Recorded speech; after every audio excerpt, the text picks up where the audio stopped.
r/AskReddit. Men of Reddit, what's the hardest thing to explain to women? When we say we need time or space, that's exactly what we need. It's not code for you need to try harder.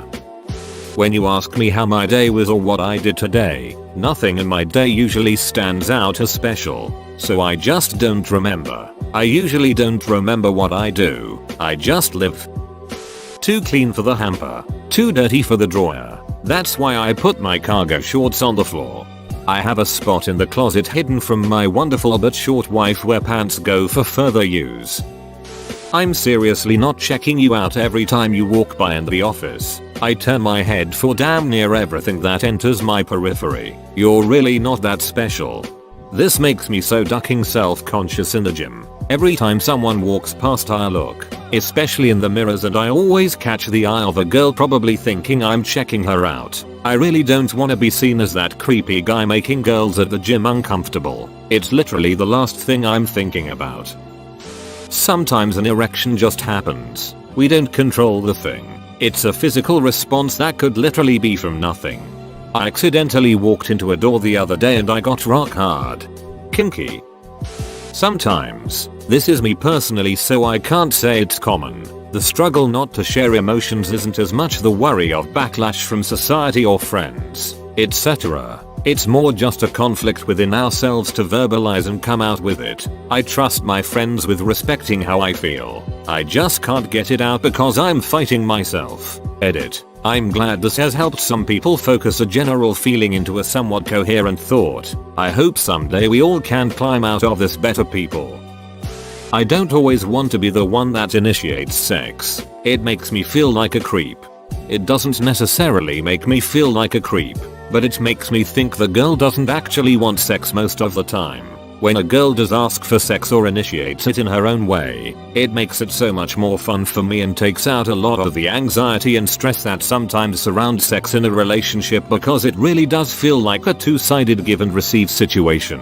I've tried so hard to explain this to my GF and previous girlfriends before. It's really hard to vocalize. They think I'm not interested since I don't want to initiate all the time, and that's really not the case. The specifics of nod code. It's easy to say up if you know them, down if you don't, but the exact meaning of the downward nod is hard to translate. It's seeing them, acknowledging them, and saying that neither of us have any issue with each other. When we say we don't care, we really don't care. Yes, we can have an opinion on something, but when we say we don't care, that means our opinion isn't strong enough to sway us either way on something. I learned to say I don't have a preference. That always seems to come across better. Pee at an angle. Or the vaunted split stream, usually post erection. That sometimes we need personal space and it has nothing to do with our opinion of you.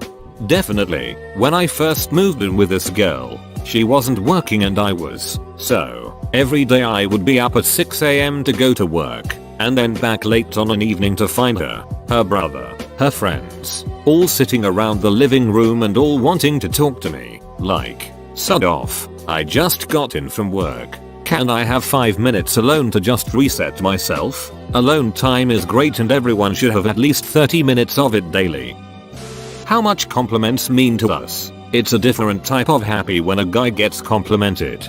I got like 3 real compliments from people that I take at least a little seriously. Oh, and speaking of compliments, I like your name. Edit. 4 compliments. Edit 2. 5 holy moly. Sometimes we could use a hug. Or at least a high five. We appreciate women making the first move. Making the first move feels like stepping on eggshells. We're still a human, so that means we have feelings too. So please take care when choosing your words when you're arguing with us. My ex would say horrible things when fighting, then wonder why I was not in the mood to duck her for a few days afterwards. Seriously, I have learned to hate teachers that would teach the sticks and stones rhyme, because the truth is stick and stones can break bones and harsh words will ducking destroy your self-esteem for years, requiring mental counseling, and even then you might never heal. I really want to see if we'll get along well enough to date, but I'm horrible at maintaining a conversation without being too safe or too out there. Edit. Award speech edit type beat. I'm just horrible at maintaining conversations at all. that the reason I shake the gas pump the amount of time I do after I finish pumping gas is the same reason I shake my dong after I pee. It's just good sense. Why I don't know what the duck my best friend is up to in life even after hanging out with him all day.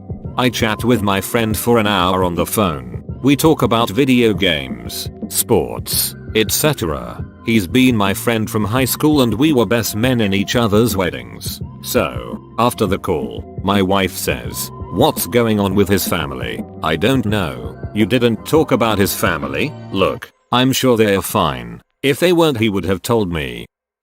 That I am simply not clairvoyant. You need to tell me what it is you really want. If you're disappointed in something, say so. I can take it, as long as it's not number 1. 3. This dilemma. If I ask you what's wrong, and you say nothing, am I supposed to believe you or call you a liar? That men can sit for hours talking and talk about nothing. And it is really okay to interrupt us from talking for hours about things that we seem to understand but really have no freaking clue whatsoever. We will likely to pick it up again next weekend and continue our discussion. That just because I'm quiet in your presence doesn't mean I'm upset. Just means I'm either tired, don't have anything to say, or I'm thinking about something. Yay dude, I feel this one. My default state is sitting quietly. My roommate however feels the need to fill every silence she encounters with words. I think that she interprets my quietness as me not wanting to talk to her, when in reality I just have nothing to say at the moment. As much as we're seen as sex-crazed pigs, we talk so little about women when we get together for drinks or something like that, and when we do the topic doesn't last long. Literally can't even remember when was the last time me and my best bud talked about women. We're both single too. Just usually talking about our old friends from school and what they're doing. Cars, our jobs, sport, or politics occasionally. An itch on my dong is way worse than an itch anywhere else. An itching dong on a children's playground is one of life's worst pranks. Sometimes I'm just horny, but in a committed relationship sometimes I'll look at you and I'm just so in love that I want to be as close and intimate with you as I can.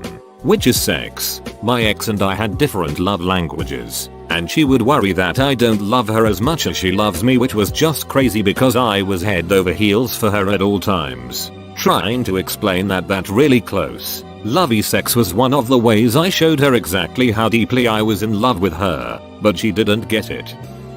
That just because I'm a guy doesn't mean I don't care. I've had women talk to me about guys losing their hair. He's a guy so he doesn't care. I know a lot of guys who hate being bald or the fact that they are balding and their hair is thinning and hairline is receding. This idea that we don't care or don't care about our looks because we are a guy is ridiculous. The fact that we can't ride in a car with another man for 5 hours and not say a word drives my wife crazy. I drove 400 miles with my father to go see my sister, and most of our conversation topics were about when we will stop and eat something and how good our meals were. I have to constantly explain to my wife why my 2-year-old son is obsessed with his penis. I have to explain why he always wants to touch it and grab it when his diaper is off. She will never understand why our baby and his father share this habit. Edit. It seems I should have worded this a little differently. The feeling of getting kicked in the nuts or straight up right in the shaft that immobilizes you and leaves you in fetal position with the feeling of needing to throw up while at the same time having sharp radiating pain from your a-hole through your neck. Edit. Guess I can kind of explain it. Also, it's a delayed reaction. You only start to feel real pain in about 5 seconds. Why we bottle our emotions up. This. My wife and I lost a dog in our 2nd year of marriage. He was sick for a month and she was crying softly about it on a daily basis. I was extremely sad, but never cried. Then when they took him away at the vet's office, I cried loudly and uncontrollably for what felt like an hour. Probably realistically like 45 seconds though, and just couldn't calm myself down. In the car she said, "You know, if you didn't bottle it up and let it out a little at a time you wouldn't get like that." What she didn't understand at that moment is that for a lot of men, we don't have that middle ground of crying. It's either nothing or everything. A lot of us never learned how to cry in a semi-controlled manner because we never saw a man do that when we were young. I'm 40 years old and I've never seen my father cry. Not at any of our weddings. Not at his parents' funerals. Nothing. In other words, I've never had that subconscious model of how a man is supposed to cry, and don't have any practice at it. When I try to make myself cry, I can't. Whereas my wife can watch any commercial with sick animals, cry quietly for 5 seconds and then be done with it. We'd love to be able to share what is really on our minds, sexual and non-sexual and every topic and viewpoint under the sun, except we're afraid of the relationship consequences. Most of us don't get complimented, so if you do give us one, we'll remember it forever. One time after getting a haircut and wearing a rather nice new outfit, I was shopping at Target. The 5-foot-tall middle-aged Hispanic sheikha smiled and said, "You look like a model." I blushed and stuttered out a thank you. This was like 5 years ago. For reference, I do not know have I ever looked like a model. Bro, you made it to the end? You're a ducking beast. I'll cut you a deal. Smash like and subscribe for more curated content. It's free and that's a great price.